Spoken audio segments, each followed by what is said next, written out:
Bem, então nesse exercício foi pedido que vocês criassem aí conjuntos das preferências de vocês. Então no meu caso, por exemplo, as minhas frutas preferidas são banana, limão e uva. Então esse ficou sendo o meu conjunto F aí na letra A. Tá? Dos nomes dos meus irmãos eu só tenho um, que é o Henrique. Então esse meu conjunto da letra B, olha lá, tem tamanho 1, apenas um objeto.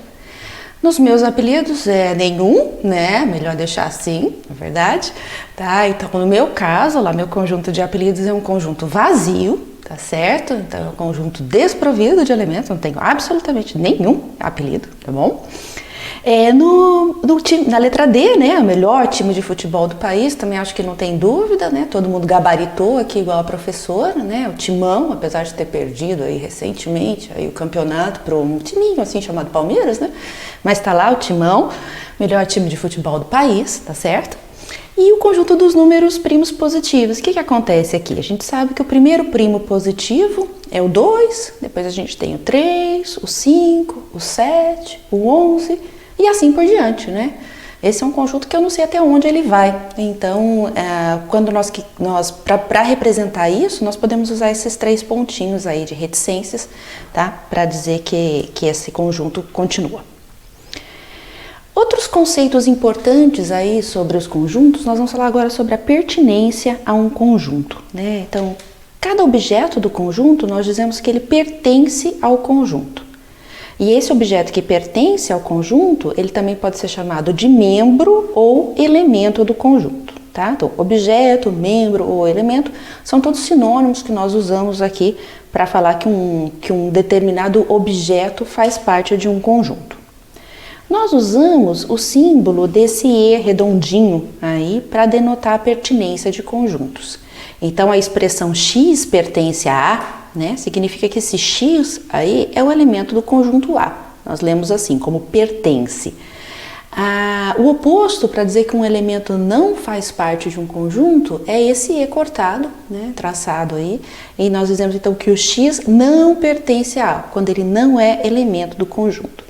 Então, se um elemento X está listado entre os elementos de um conjunto, ele pertence a esse conjunto. Caso contrário, ele não vai pertencer.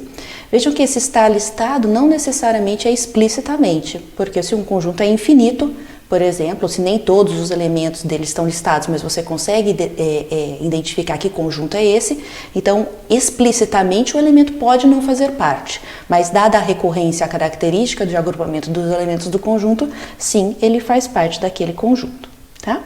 Então, outras formas de ler essa expressão é elemento de, é dizer que é membro de, pertence a, está em, tá? São outras opções. Então, por exemplo, se nós olharmos aqui para o elemento 2 e esse conjunto, o que nós podemos dizer? O elemento 2 pertence ou não ao conjunto formado pelos elementos 1, 2 e 3? Pertence, certo? E o elemento 4 pertence a esse conjunto?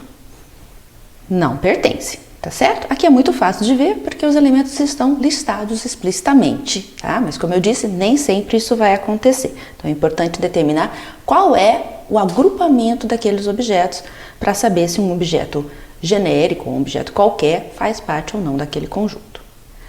Agora é com vocês. Vamos treinar rapidinho, tá? Esse exercício é rapidinho, vapt-vupt, né? É só você olhar aí para os conjuntos definidos por você anteriormente. Será que uva pertence ao seu conjunto de frutas? Então, se está lá listado, ele pertence. Se não está listado, ele não pertence, tá? E assim para as demais letras. Pedro é um dos seus irmãos. Tico é um dos seus apelidos. Palmeiras, com certeza, não é o melhor time de futebol do país, né? Brincadeiras à parte, ok? E 5, será que pertence ou não ao conjunto de números primos positivos? Ok? Daqui a pouco nós voltamos para dar uma olhada nas respostas.